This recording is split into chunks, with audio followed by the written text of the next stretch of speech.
Bağırsağı makasını dışarı çekip böyle üstüne otobüs.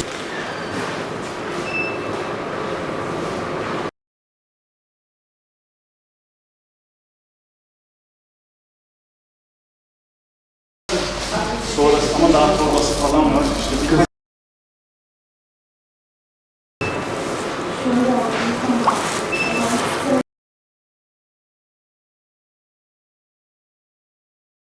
doğumdan önce kapanması gereken ancak açık kalan karın bölgesiyle kasık bölgesini birbirine bağlayan doğal açıklıktan karın içi organların bağırsak gibi, yumurtalık gibi karın içi organların kasık bölgesine doğru yer değiştirmesini kasık fıtığı olarak tanımlayabiliriz. Daha çok erkek çocuklarla görülmek üzere kız çocuklarda da gördüğümüz ve çocuk yaş grubunda en çok yaptığımız ameliyatlardan bir tanesidir.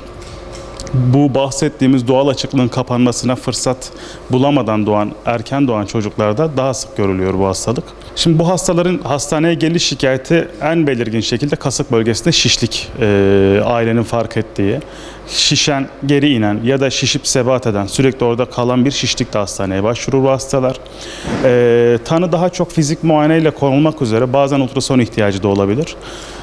Sağ taraflı, sol taraflı ya da iki taraflı da olmak üzere karşılaştığımız bir durum. Bu şişliğe sebep olan bahsettiğimiz o karın içi organlardan bağırsak olabilir, yumurtalık olabilir ya da omentum dediğimiz organın oraya girip sıkışması ya da işte şişirmesiyle ortaya çıkabilir bu durum. Ailelerin en çok merak ettiği nokta bunun ilaçla bir tedavisi var mıdır? Maalesef bunun ilaçla bir tedavisi yok. Tedavisinde ameliyattan başka bir çare yok dedik. Ailelerin en çok korktuğu nokta bu. Ama bizim açımızdan günübirlik cerrahi grubuna giren bir hastadır bu. Ameliyatın olup akşamda bir aksilik olmadığı sürece taburcu ettiğimiz hasta grubundadır. Ailelerin bir diğer merak ettiği nokta eğer bu hastalık ameliyattan sonra tekrarlayacak mı, tekrarlamayacak mı, bizi nasıl bir seyir bekliyor diye. Genelde %1 ila %3 çok düşük bir ihtimalde olsa tekrarlama görebiliyoruz. Bunu sonrasında işte ağır kaldırmamak, çok zorlamamak ilk birkaç aylık dönemde bu şekilde bu tekrarlama ihtimalini en aza indirebiliyoruz.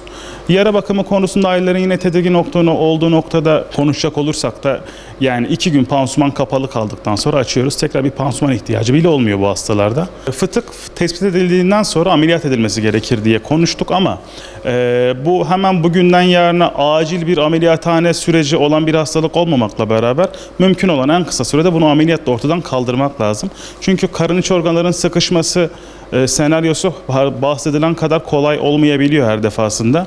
Yani oraya şişkinliği yapan organlar geri karın içine döndükten sonra çok problem olmuyor ama ola ki oraya sıkışıp kalırsa kangren olabiliyor. Sıkışan bir bağırsak parçasıysa o bağırsağı almak gerekebiliyor.